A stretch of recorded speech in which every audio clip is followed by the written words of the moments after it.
tes live.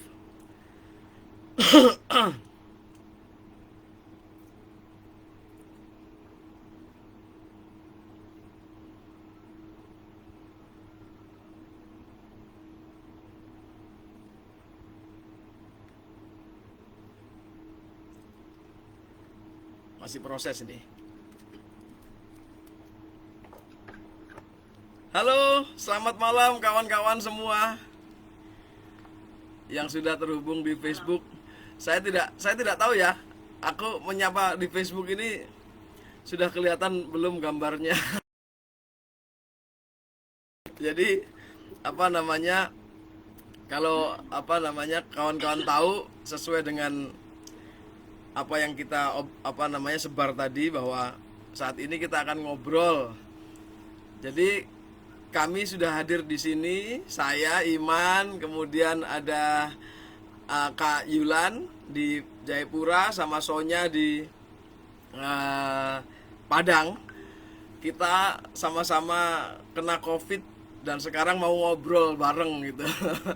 Secara terbuka biar publik juga ikut mengetahui sebenarnya gimana sih orang-orang yang kena COVID sekarang gitu, apa seperti dulu atau apa bedanya. 3 kali ini kena COVID. Jadi aku sudah S3. S3 COVID, Yulan sama Sonya. Jadi nanti kita obrolin. Senior, betul, sudah senior gitu. Nanti mungkin kita bisa berbagi cerita kira-kira apa yang dirasakan sekarang dan seterusnya. Nanti kawan-kawan ada kejutan. Jadi kawan kita dari lapor COVID, Mas Mas Arif Kompas, dia akan hadir untuk ya kasih pencerahan kita lah. Dia yang lebih ahli ngurusin percovidan gitu, kira-kira bagaimana kondisinya saat ini dibandingkan dengan yang lalu-lalu. Nah, kira-kira begitu. Oke, kita mulai ya. Mana dulu ini? Karena yang paling malam adalah Jayapura. Kita minta Kak Yulan dulu. Kak Yulan, gimana ini kabarnya di sana ini? Kena COVID di Papua lagi, aduh, bisa bayangin gimana rasanya itu. Gimana? Monggo, Kak Yulan. Ya, selamat malam teman-teman semua. Sebenarnya ini pengalaman yang pertama sekali ya. Cuman saya mau bilang COVID apa enggak, itu juga masih pikir-pikir. Tapi yang pasti saya isoman ini sedang dalam proses gitu. Jadi ceritanya itu baru aja hari Selasa kemarin, minggu ini. Badan sudah lemas ya di kantor itu. Tenggorokan mulai kering dan sakit saat menelan. Jadi pulang.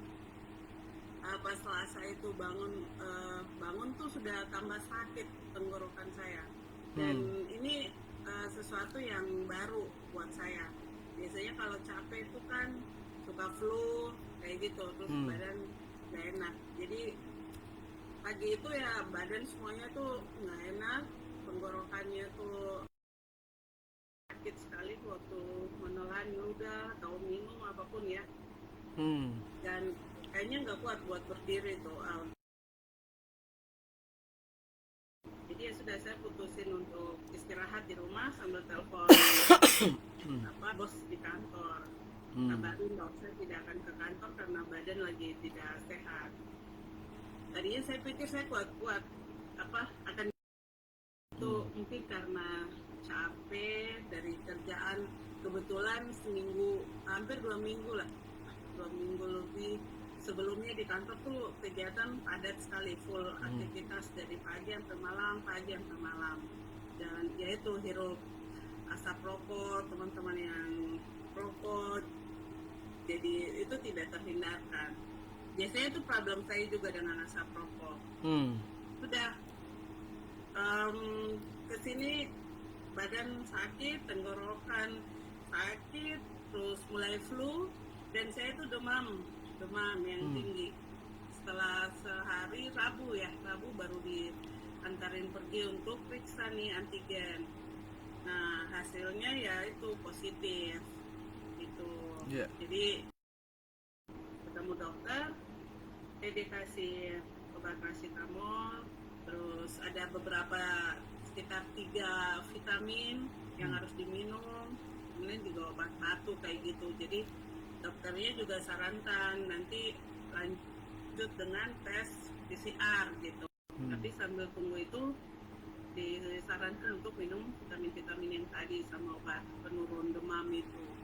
Nah puji Tuhan setelah 2 hari 3 hari lah, sekarang terus sampai hari ini saya lebih kuat, lebih enak, rasa lebih apa ya biasa saja ya, kayak tidak sakit lagi.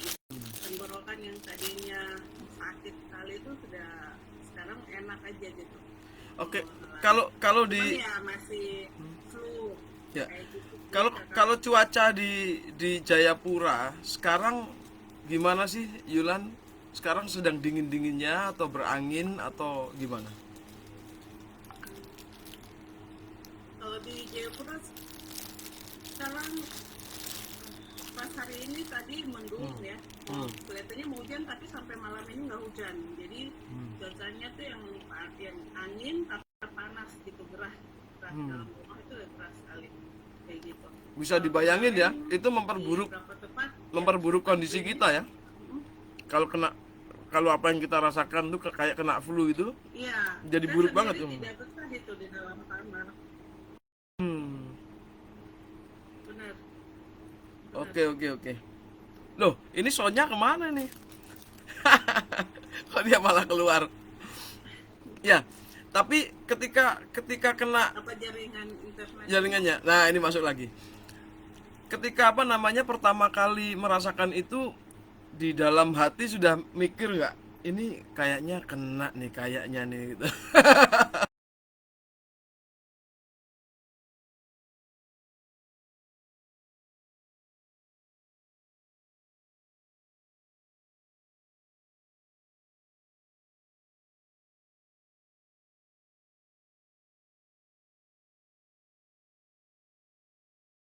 Saya tahu kondisi saya sekarang seperti apa dan saya lebih cepat bisa dapat pencegahan kayak gitu, artinya perawatannya bisa dapat lebih cepat.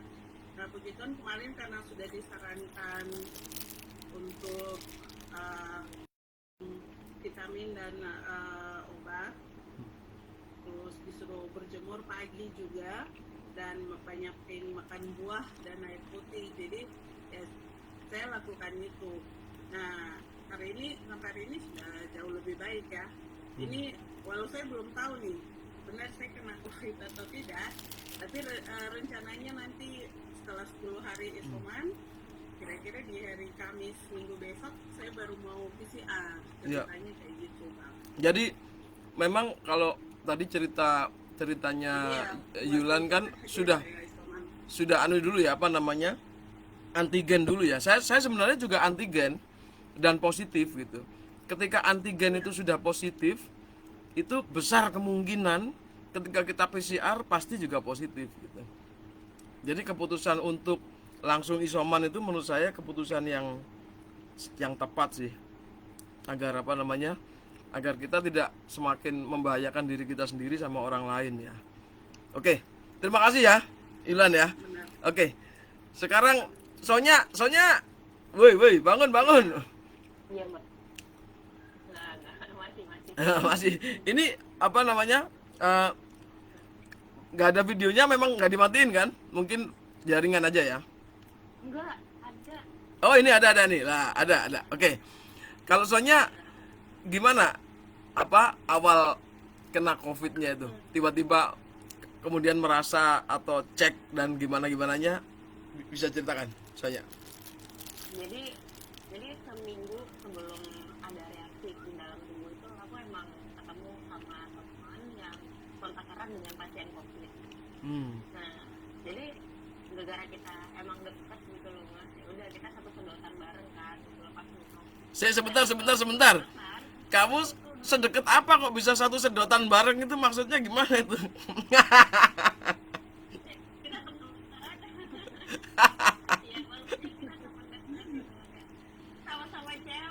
Oh ya, nggak, cowok juga nggak apa-apa. Kita sih nggak ada urusan dengan gender. Oke, oke, oke, oke. Lanjut, lanjut, lanjut. Iya, terus jadi kita kan udah sedotan nih, udah habis minumannya, Mm-mm. baru si doi bilang, aku kemarin kontak erat loh sama pasien covid. Waduh, baru ngomong setelah satu sedotan bareng gitu. Jadi ya udahlah, anggap aja dia nggak bakal terpapar dan ini baik-baik aja gitu.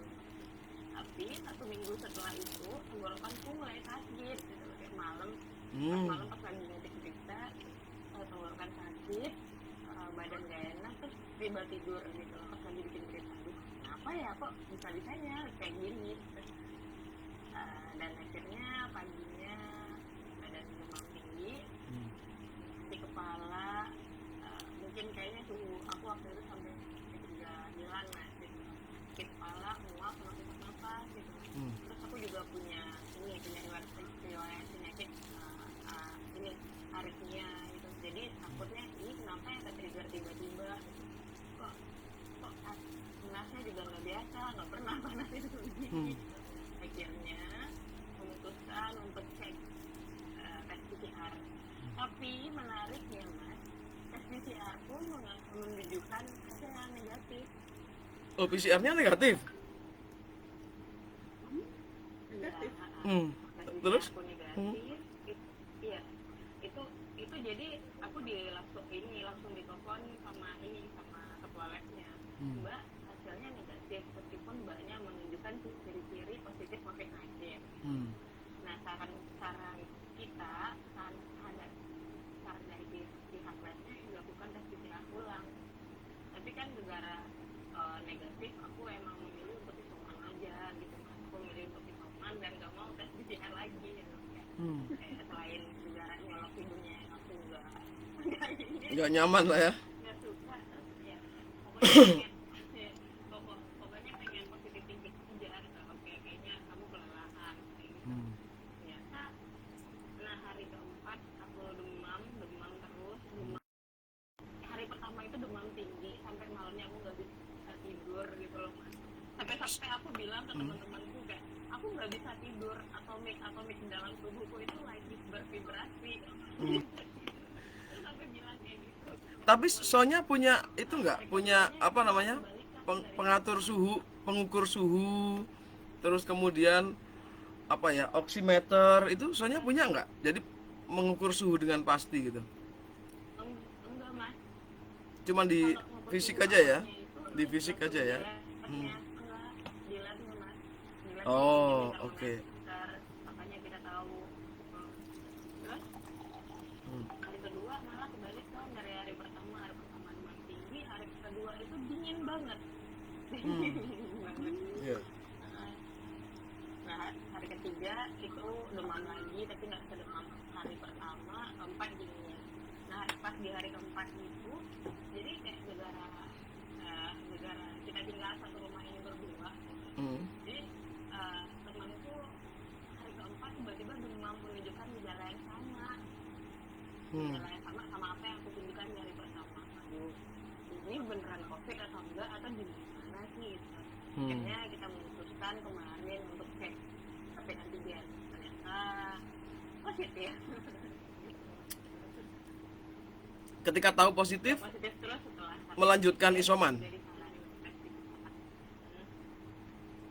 Iya mas, kita tetap melanjutkan isoman. Tes PCR-nya masih belum keluar gitu.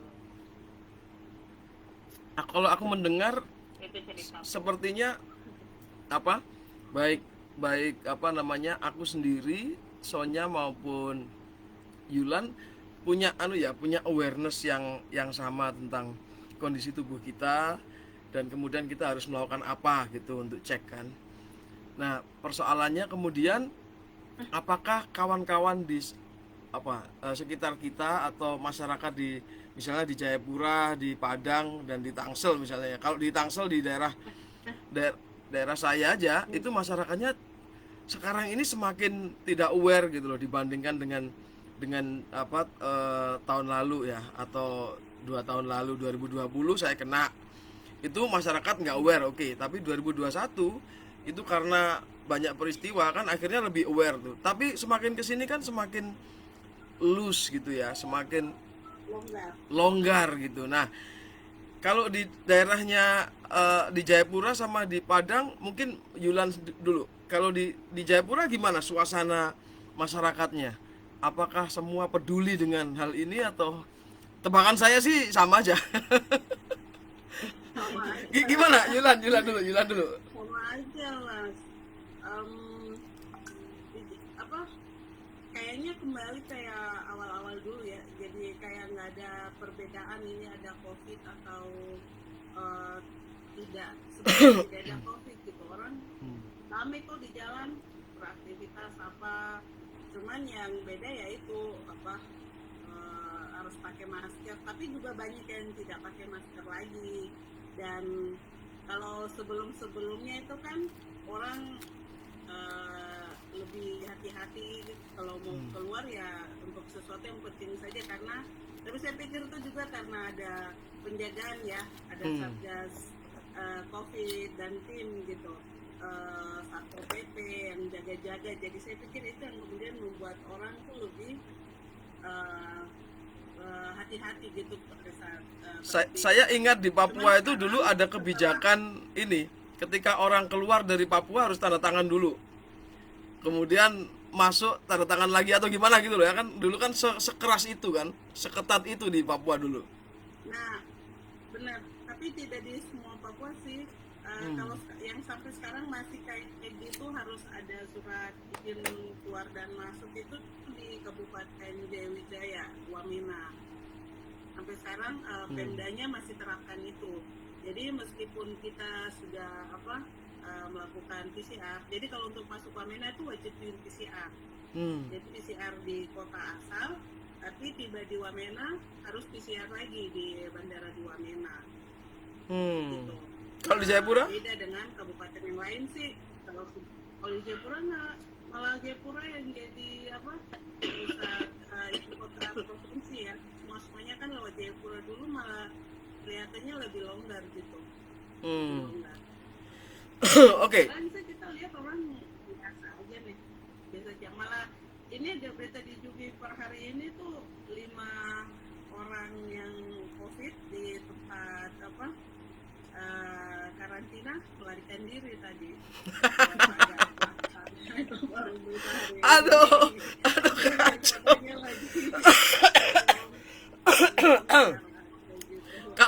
Kalau di Padang soalnya gimana soalnya? Kalau di Jayapura ada yang melarikan diri itu. Kalau di Padang gimana kondisinya? Suasana kebatinannya gimana? Kalau di Padang kita biasa ya, kita di sini itu cenderung lebih mendengar para penceramah di masjid ketimbang apa yang menjadi kebijakan oleh pemerintah itu sendiri gitu ya. Jadi kalau di sini mah kebanyakan para ulama itu berceramah di masjid untuk menolak apa itu vaksin, apa itu COVID-19 gitu. Tapi kebanyakan ya, nggak semuanya ya mas. Iya. Jadi itu yang memperburuk masyarakat untuk patuh terhadap prokes. Nah, itu dari tahap pertama sampai tahap sekarang itu kayaknya nggak ada perbedaannya. Nah kalau seandainya masih boleh nyusuk gitu kan, itu kalau untuk kita lihat dari pemerintahan provinsinya sendiri, kita juga melihat Pemprov itu cukup lalai dalam mengantisipasi hal-hal yang seperti ini gitu. Seperti kemarin ada sudah kasus COVID Omicron itu udah meningkat sampai 1.600 bahkan sekarang bisa gitu. Tapi Pemprov malah kayak ya belum ada apa-apa ya patuhi prokes aja, cuma himbauan seperti itu, nggak ada kebijakan-kebijakan yang jelas dari Pemprov sendiri. Saya ingat dulu ada video yang rame soal ini, soal di Padang itu, di restoran di Padang ada ibu-ibu yang ngomong bahwa di sini tidak ada COVID apa segala macam itu kan, itu seperti itulah kondisinya ya, soalnya ya. Ya maksudnya kalau kita lihat di sana, si ibu-ibunya waktu itu apa sih negara di videoin aja, tapi kayaknya kebanyakan masyarakat memilih untuk ya santai aja COVID mah gitu doang. Gitu. Oke. Terus kalau tadi mas ini aku punya pengalaman unik mas, tadi di malam kan aku nelfon orang tuaku sama temanku juga nelfon orang tuanya, terus kita disaranin untuk minum obat-obatan herbal kayak daun sungkai yang terpercaya oksidasinya itu bisa meningkatin energi para pasien COVID-19 kan ya gitu. Terus ada sih namanya beberapa daun yang begitu yang juga bisa bikin antibodi tubuh itu meningkat gitu. Daun apa itu? Kita iseng daun sungkai mas. Itu apa itu? Daun sungkai. Ada nggak di Jayapura? Saya nggak pernah dengar. Nggak tahu. Saya nggak tahu tuh daun sungkai apa ya kata lain, bahasa lainnya apa tuh? Saya baru dengar. Ya. Terus lanjut. Nah. Tapi ceritanya nggak di sana gitu. Hmm. Terus aku emang iseng gitu. Kita keluar kayak ke depan rumah PRT kan kita ngontrak di sini mas. Kita iseng gitu, pengen nyari gitu. Ibu, tapi nyarinya bukan daun sungkai itu, kayak ada pohon bunga raya. Di sini namanya begitu sih, bunga kembang sepatu yang daunnya dijadiin. Oh, oke, kembang sepatu. Di tubuh kayak gitu. Kata orang tua aku begitu. Ya udah, aku pakai sarung tangan, pakai masker, keluar mampir ke rumah PRT. Ada IGRT-nya. Aku bilang, ibu jangan dekat-dekat ya. Aku positif COVID-19. Tapi ibu punya bunga kembang sepatu nggak? Gitu loh. Kita mau olah nih jadi minuman. Terus ibunya bilang, oh enggak. Tapi aku punyanya daun sungkai. Ya udah, ini bawa aja pulang gitu. Nah, gara-gara ngobrol-ngobrol, akhirnya ada beberapa warga lagi yang dengerin gitu.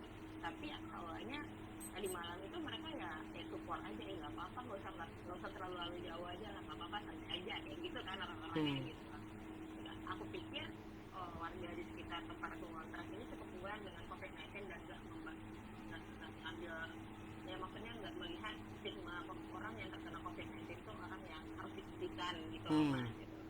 Tapi ternyata dari pagi heboh. Kenapa? Sampai aku diteleponin sama beberapa puskesmas.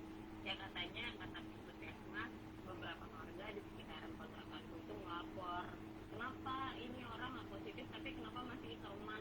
Loh, kan kita nggak kontak erat dengan siapa-siapa gitu. Sampai ada beberapa tetangga yang parno dia gitu.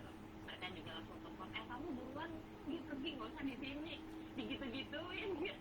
Oh, masih ada itu ya. Jadi ketidaktahuan kemudian memunculkan apa? Diskriminasi dan seterusnya ya.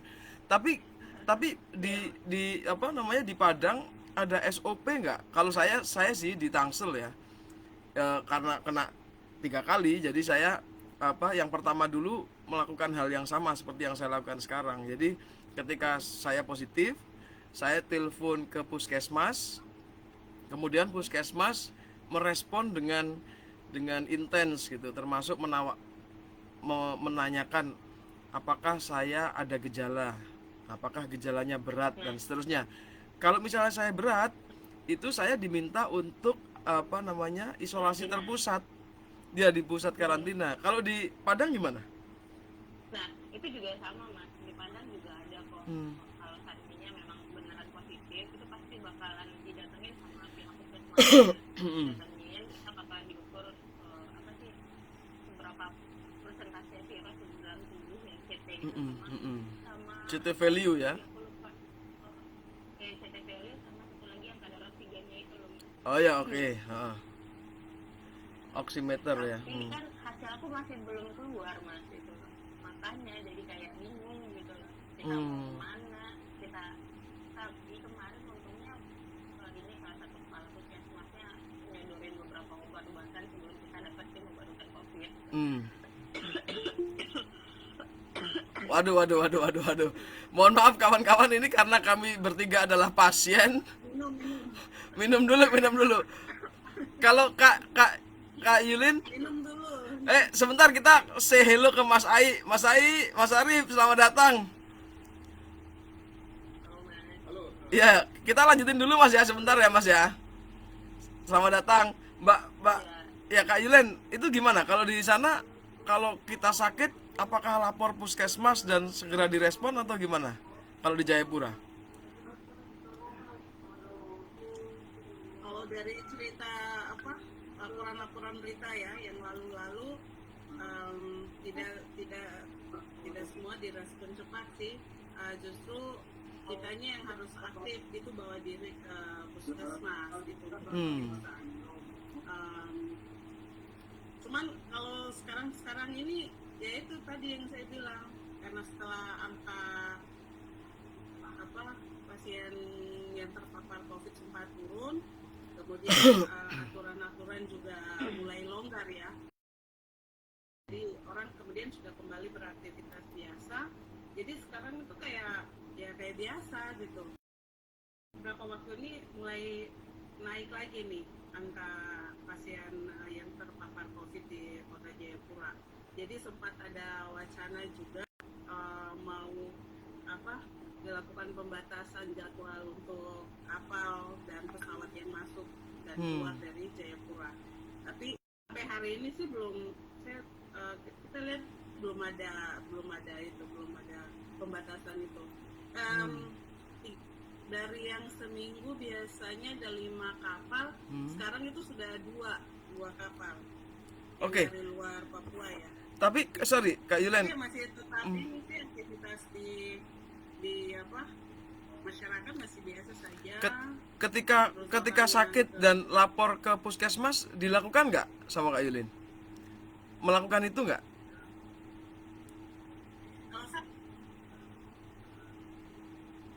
Halo? Kalau saya enggak, saya langsung kejadian itu. Dan langsung udah disarankan ke dokter, ya saya langsung aja ke dokter, terus lapor, minta obat, dikasih itu tadi yang vitamin, apa yang sudah saya ceritain. Oke, terima kasih. Kita kehadiran lagi. Kita dihadiri forum ini dihadiri oleh Mas Ai. Nah, Mas Ai ini kawan lama, dia pokoknya tempat bertanya kami semua kalau kami bingung untuk memaknai apa yang terjadi dalam hal perkovidan. Mas Ai ini tempat kita bertanya. Mas Ai, aku mereview sedikit ya. Jadi baik di Jayapura, di Tangsel maupun di Padang, ini kami semua meskipun sama-sama wartawannya, tapi masih kebingungan. Sonya misalnya, dia di PCR, gejalanya itu sama seperti kita semua, tapi di PCR justru negatif. Tapi disuruh isoman, kan gitu. Sementara dari Jayapura, Kak Yulen ini dia memutuskan sendiri, saya isoman aja meskipun saya baru antigen dan positif gitu. Saya sebagai S3 COVID, ketika sudah antigen positif, sudah nggak usah banyak pertimbangan, saya langsung isolasi gitu. Tapi bedanya tidak terpusat, sekarang isolasi di rumah gitu, karena orang rumah juga kebetulan alumni. Nah, ini gimana sih Mas Ai? Bagaimana sebenarnya cara kita untuk memaknai ini kondisi sekarang ini, apakah bahaya atau enggak jelas atau gimana Mas Ai? Gimana ya? Tadi saya sempat menyimak bahwa kayaknya memang situasinya masyarakat juga sudah lelah juga ya. Di mana-mana kalau kita perhatikan sudah sangat longgar ya. Dan pemerintahnya juga sih sebenarnya. Dan dari awal narasinya Omicron itu kan selalu dibawa bahwa ringan gitu ya, gejalanya makin jadi yang meninggal resikonya kecil, bahkan ada yang bilang seperti flu gitu ya. Yeah. Ini satu sisi sebenarnya bisa ada benarnya, tetapi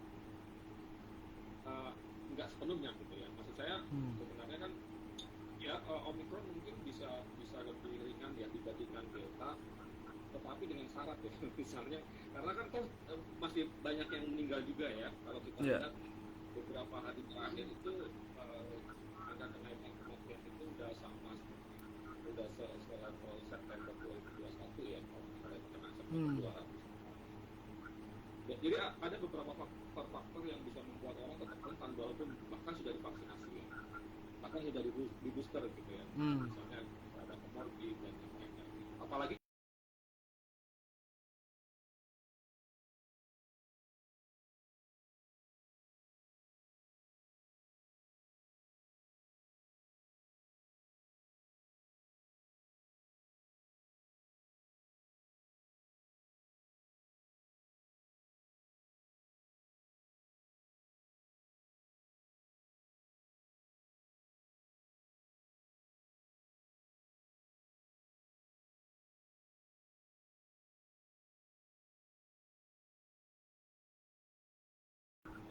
saya setuju tadi teman-teman Mbak Yulian, dengan sadar melakukan isolasi.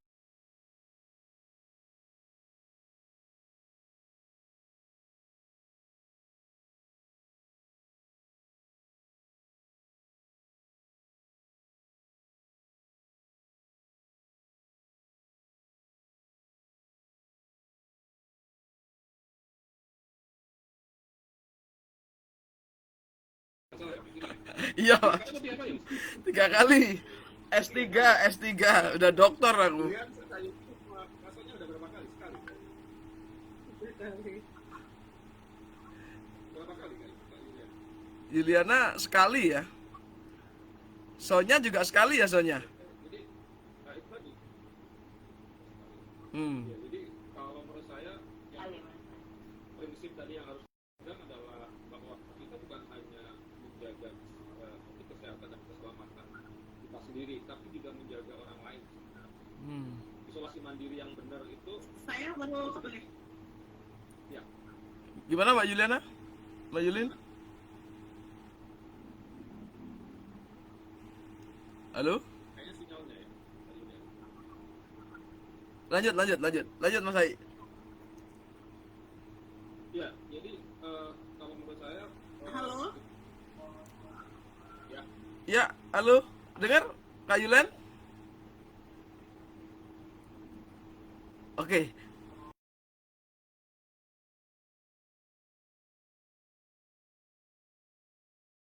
Siap. ya jadi Hmm.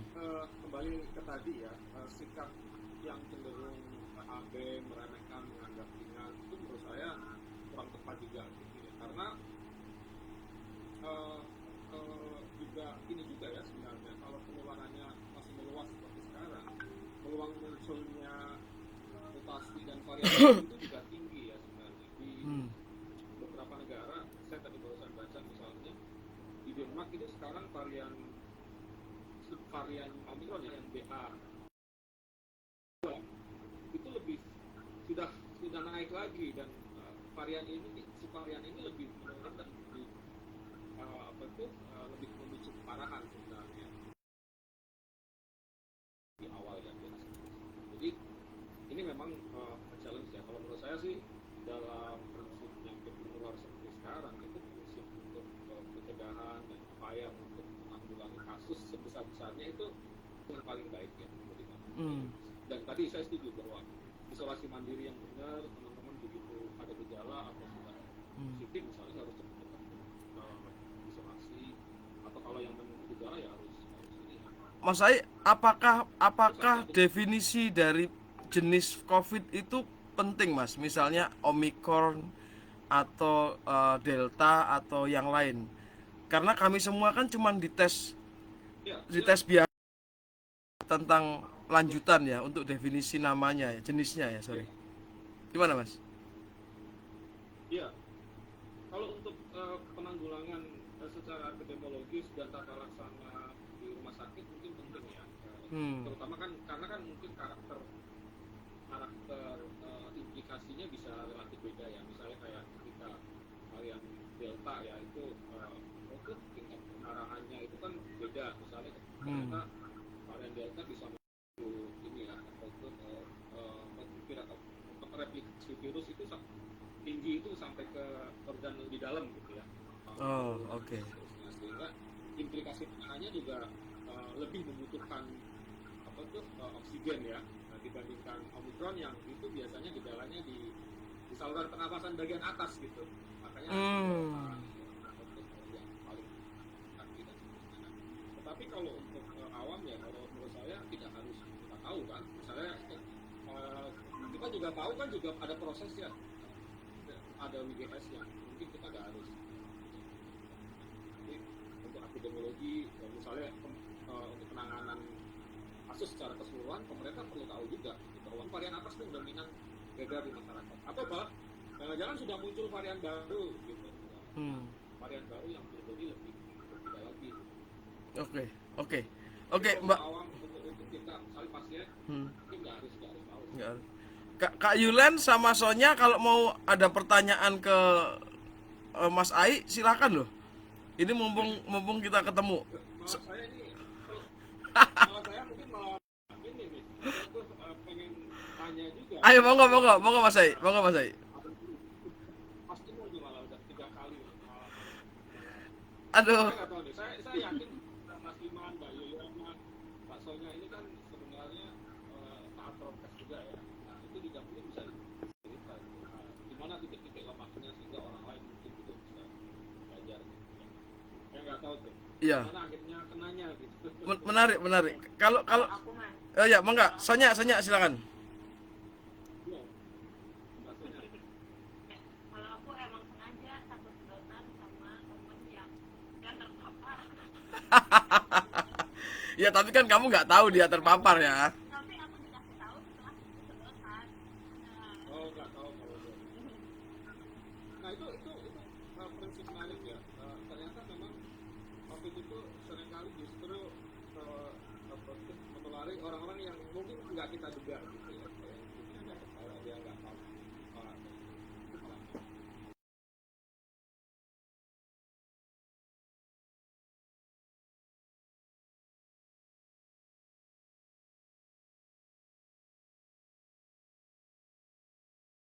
Yulen, silakan. Tapi memang makan. Jadi orang yang rutin pakai masker itu biasanya salah satu titik lemahnya pas makan. Ya betul Mas. Kita nggak mungkin makan pakai masker karena masih belum ada.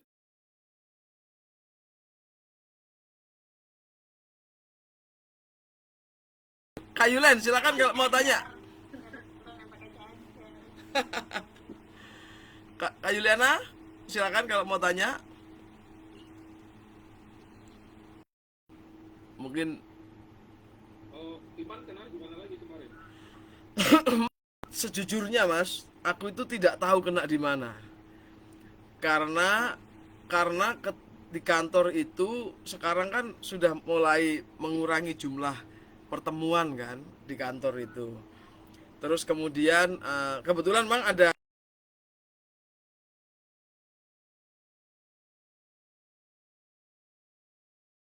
Tapi begitu beberapa hari kemudian setelah PCR itu, aku justru merasakan seperti flu dan aku antigen lagi setelah saya agak sehatan positif gitu. Artinya PCR yang aku kira bisa menjadi apa istilahnya itu info apakah aku kena apa enggak, itu nggak tahu lolos atau apa saya nggak tahu ya. Tapi ketika kenapa kok lolos dan kemudian beberapa hari kemudian saya merasa kayak flu dan ternyata itu positif gitu. Itu Mas, jadi saya tidak bermaksud menyalahkan bahwa PCR itu tidak bisa kita percaya, enggak. Tapi faktanya itu yang saya alami. Saya di tracing, PCR negatif, beberapa hari kemudian justru merasakan gejala dan saya antigen positif. Gitu. Itu sih Mas. Mbak Yuliana silakan kalau mau tanya. Iya.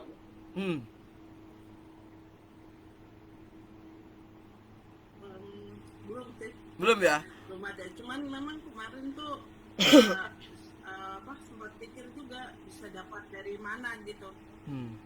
Karena di kantor ya kalau mau jujur sih kita juga kadang-kadang prokesnya jalan, kadang-kadang enggak, mungkin lebih sering nggak jalan ya kayak gitu. Karena ya itu aja mungkin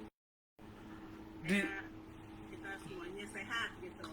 Iya. Tapi kemudian setelah kira-kira seminggu lebih ada teman yang pernah berkunjung ke kantor ngabarin bahwa dia positif dan lagi isoman di luar Papua gitu. Nah ini langsung muncul apa? Jadi kita jadi kayak takut juga ini kalau kena gitu kan. Iya. Dan ternyata ya betul gitu. Kemarin setelah antigen kena dan sudah langsung berkabar ke beberapa teman yang juga sempat dekat lah gitu kontaknya untuk minta mereka juga cepat periksa gitu atau cek ada gejala-gejala apa nih yang sudah muncul karena saya sudah seperti ini kayak gitu. Tapi Kak Yulen sudah vaksin? Sampai kemarin tidak teman lagi baru dikabarin sudah dua kali. Saya juga sudah 2 kali. Sonya sudah vaksin Sonya? Nah, kalau di kantor semuanya halo, Ya, Sonya gimana? Ya, iya. Kalau soalnya waktu itu mas, nah di KTP-nya itu emang sudah terdaftar 2 kali vaksinasi, tapi itu kayaknya kesalahan di administrasinya, karena pas vaksin pertama katanya itu kena kipi, rasanya bengkak, dan pas vaksin kedua itu disuruh observasi ke rumah sakit yang lebih gede. Hmm. Tapi pas sudah mau vaksin kedua ternyata di dalam administrasi di KTP orangnya bilang kalau saya sudah melakukan 2 kali vaksin. Berarti Nggak vaksin lagi. Bingung. Katanya disuruh buka kan ya dari awal. ya baiknya gimana Mas Ai? Kalau saya sama Yulen sudah vaksin nih 2 kali, tapi tetap kena. Terus Sonya ini kan yang lebih berbahaya dia. Sampai dirujuk ke rumah sakit dan sekarang dia kebingungan dengan mekanisme ini.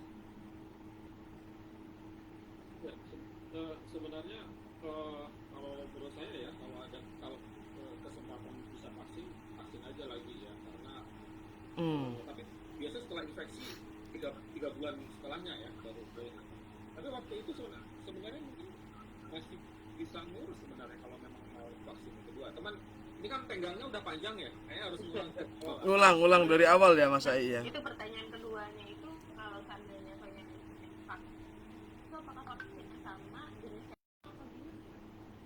Soalnya takut kipi lagi kan nanti. iya tipinya sampai seberapa atau sampai seberapa Ini kan sampai gede bengkak mata sampai sini mas sampai pipi semuanya. oh sampai ini ya ada sakit apa ya atau enggak kan Soalnya nggak punya sakit apa-apa cuma dulu aku kecil alergi itu sama ada kunyit kan. oh ada alergi ya itu kan harus konsultasi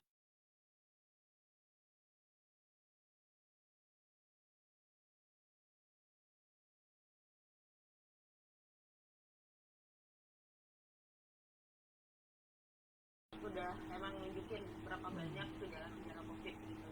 Tapi pas tes PCR yang pertama itu memang negatif gitu.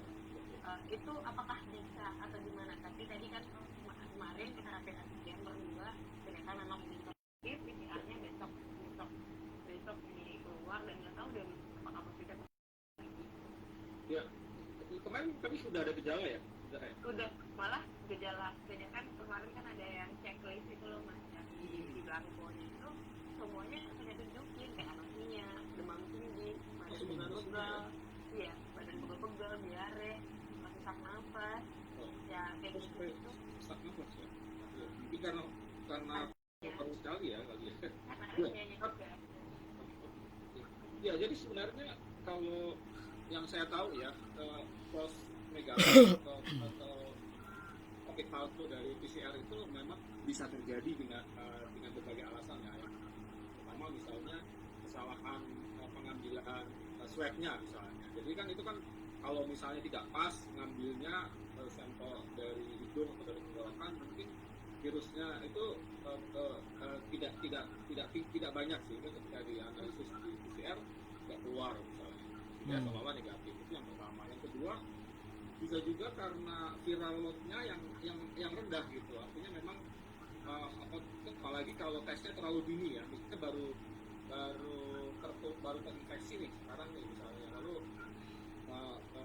cepetan dites itu sehingga virus yang ada di tubuh kita itu belum banyak gitu. Sehingga itu nggak terinfeksi gitu. Itu juga bisa juga sehingga mungkin ketika dites ulang 2 hari berikutnya atau 3 hari berikutnya baru muncul gitu. Karena virusnya sudah mereplikasi cukup banyak jadi memang ada banyak ini sih ada banyak hal yang kemudian yang bisa menyebabkan false negatif tapi kalau dengan gejala-gejala yang ada tadi sih kalau menurut saya itu udah cukup ya untuk kita lebih hati-hati gitu Nah itu mas, maksudnya kan di saat saya punya penyakit begini nggak nunjukin gejala-gejala COVID tapi saya nggak dikasih obat-obat COVID jadi kan bingung juga di saat dikasih obat misalnya kayak sakit tenggorokan gitu kan misalnya minum obat batuk malah ada reaksi yang lain lagi gitu jadi kayak bingung ini gimana ya cara ngobatin yang paling tepat untuk penyakit ini. udah konsultasi ke dokter di sana ada telemedicine nggak? Jakarta kan bisa ini ya, ada layanan. Kalau ditanya telemedicine terus tanya balik maksudnya apa, berarti nggak ada Mas Ai. Nggak ada ya. Oh, jangan ya di Jakarta dan sekitar Jawa kan. Ya makanya itu. Ada beberapa yang Aduh. kayak pakai WhatsApp gitu ya Mas ya, gitu lah kan. Iya bisa pakai WhatsApp, bisa pakai. Ada Mas. Kita juga udah konsultasi sama beberapa orang. Ini juga pihak puskesmasnya juga yang ngasih beberapa obat. Oke. Obatnya obat standar memang. Sebentar, Sonya. Jadi Kak Yulen, Sonya sama Mas Ai. Lanjut Mas Ai.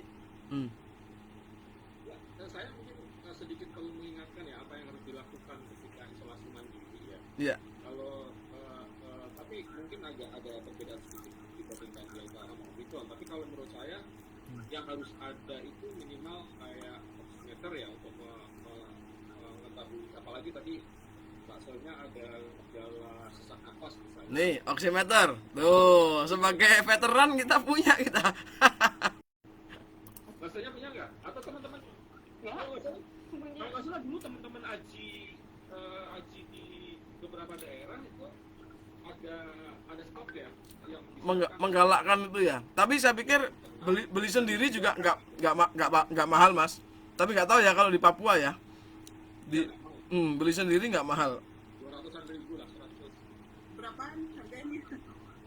100 ribu. 50.000 sampai 200.000 ya. Ya. Sekarang ya dulu Nah itu 50-an. itu penting karena apa itu COVID itu faktor yang bisa memicu ini ya, mengganggu aliran oksigen kan dan itu bisa tiba-tiba gitu, bisa Ya. ngedrop dengan cepat tanpa kita sadari gitu. Sehingga apalagi yang tadi punya gejala sesak nafas ya, dan vaksinnya baru sekali kan. Iya. Kalau dulu vaksinnya apa tuh? Sinovac. Oke, itu Sinovac Mas. Padahal Sinovac ya, Sinovac itu biasanya kipinya Iya. paling ringan ya. Udah, kan Sinovac tapi di bulan Maret 2021. Kalau Yulen apa Yulen dulu Lama dong, berarti. vaksinnya? Sinovac juga. Sinovac juga. Sinovac. Oke, Mas Ai, aku tiba-tiba terlintas begini Mas. Ini kan ada Papua, ada Padang, ada Jawa, aku Jawa Barat ya. Nah, sekarang ini kondisinya itu kita perlu mewaspadai fasilitas kesehatan nggak Mas? Ya kita tidak kita tidak berasumsi bahwa kita akan menjadi berat ya karena kami semua kena COVID. Tapi soal fasilitas kesehatan sekarang ini Masih muda-muda. jangkrik Mas. Iya. Ya, apakah sekarang Dari muda. Ya Sonya, ya maksudku tuh gini. Sekarang ini kondisinya apakah kita sudah pantas untuk uas-uas Mas? Atau seperti apa Mas? Kalau kesini semakin ini ya di titik ini ya, terutama di Papua, Sumatera misalnya kita berbeda kondisi lah di banyak tempat ya. Gimana Mas Ai? Ya, ada beberapa hal yang harus kita perhatikan ya. Yang pertama karakter virusnya sendiri ya. Kita tahu bahwa Omicron ini kan jauh lebih menular, tetapi tingkat keparahannya lebih ringan dari Delta. Bukan ringan ya artinya. Ringan dari Delta dengan catatan vaksinasi lengkap ya. Vaksinasi lengkap atau sebelumnya sudah pernah terinfeksi. Sehingga itu ada itu. Nah, saya justru terus terang ya, kalau untuk berarti kan kita harus lihat data cakupan vaksinasi kita dan sampai itu kalau kita lihat sebenarnya kalau untuk Jakarta dan sekitarnya cakupan vaksinasinya kan sudah tinggi ya, bahkan sudah booster ya sebagian gitu ya. Nah saya justru khawatir Omicron ini lebih mengkhawatirkan di luar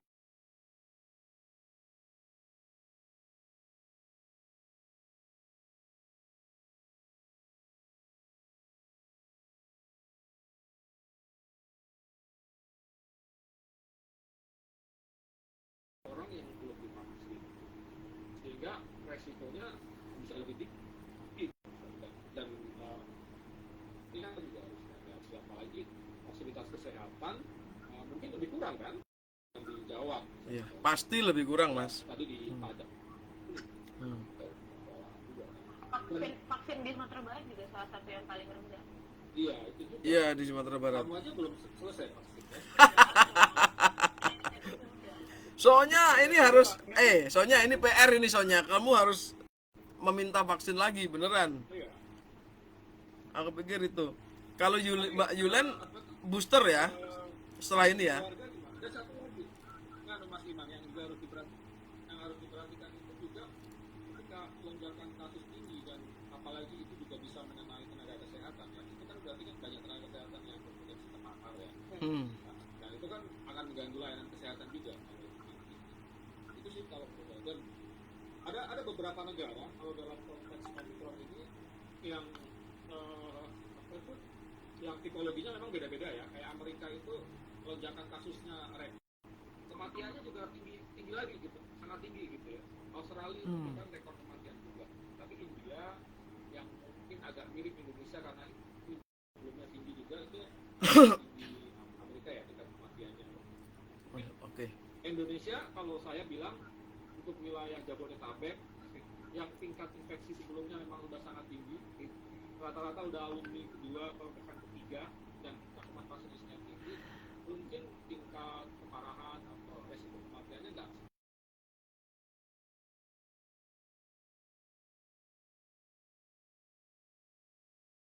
tingkat infeksinya tidak setinggi seperti di Jawa itu saya malah lebih khawatir sebenarnya. Jadi itu bisa jadi ini juga gitu. Sementara Mas ketertarikan publik terhadap berita-berita COVID itu semakin menurun, Mas Ari. Ya kan, mungkin Mbak Yuliana di Jubi sama Sonya kebetulan di CNN juga merasakan lah.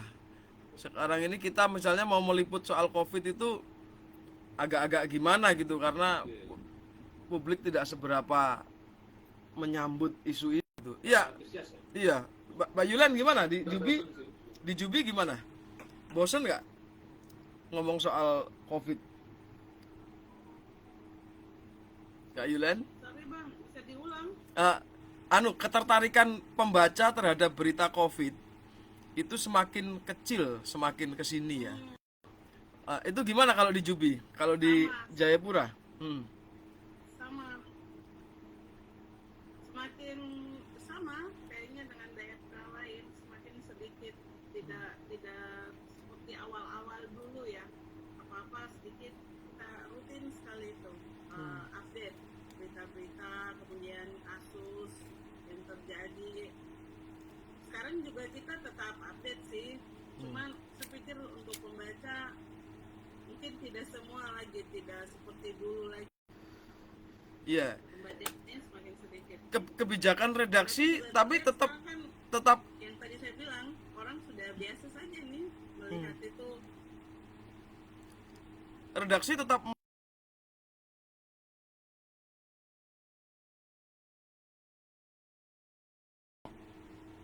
Selalu ada.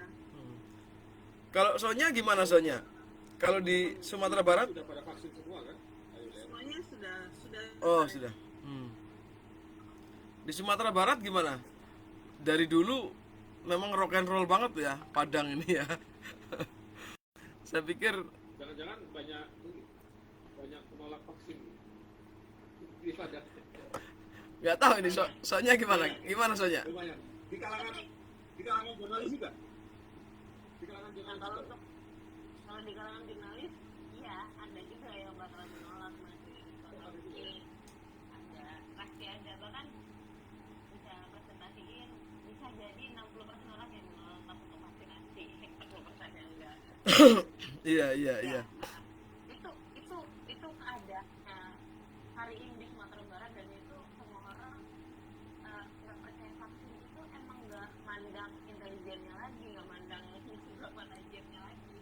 Jadi emang kayak semua orang kayaknya apalagi kan ditambah dengan berita-berita buruk, vaksin mah itu mah cuma proyeknya lu doang, ini gitu. Iya, malah ruwet ya. Iya, persoalan. Oke. Isusnya sendiri kan yang malah bikin orang Kawan-kawan semua, mohon maaf, sekarang hampir setengah 9 ini. Kalau di Papua ini sudah jam setengah 11. Jadi jadi kita memberi kesempatan, nanti forum ini dicaci maki karena kalian tuh udah kena COVID, gak istirahat, malah ngobrol di di Facebook malah dimarahin banyak orang nanti. Saya pikir kawan-kawan, mungkin pasti ini tidak selesai ya, obrolan ini di sini tidak selesai. Rekaman kita ini juga akan tetap ada di Facebook nanti kalau misalnya dibuat apa namanya publik agar tahu bagaimana kondisinya. Kemudian ya kita semua sih apa yang paling expert mungkin Mas Ai ya, karena dia fokus soal ini dari awal dulu sampai sekarang gitu. Dan yang paling senior soal COVID saya ya, karena udah 3 kali kena COVID. Ya, iya S3. Jadi begitu kawan-kawan. Gejalanya kemana? Sekarang Mas, Kalau boleh tahu. sekarang. Jadi ketika yang terakhir ini saya terasa flu banget gitu. Linu-linu apa segala macam pusing itu paling terasa ini gitu. Yang pertama bener-bener OTG, yang kedua cuman flu tapi tipis banget, yang ini terasa gitu. Oke. Terima kasih Kak Yulen, terima kasih Sonya, terima kasih Mas Ai. Mas Ai ini benar-benar tanpa rencana saya hubungin, saya minta tolong banget akhirnya bersedia. Semoga rekaman kita ini bisa jadi jadi bahan pelajaran agar ini loh realnya orang kena COVID itu seperti ini, kondisi di Papua seperti itu, kondisi di Padang seperti itu, di Tangsel seperti begini gitu. Jadi semoga ini bisa menjadi pelajaran untuk kita semua dan lebih baik dalam persoalan percovidan ini di kemudian hari. Gitu kawan-kawan. Sehat semua untuk kita. Mas Ai, Sonya, Yulen, terima kasih banyak.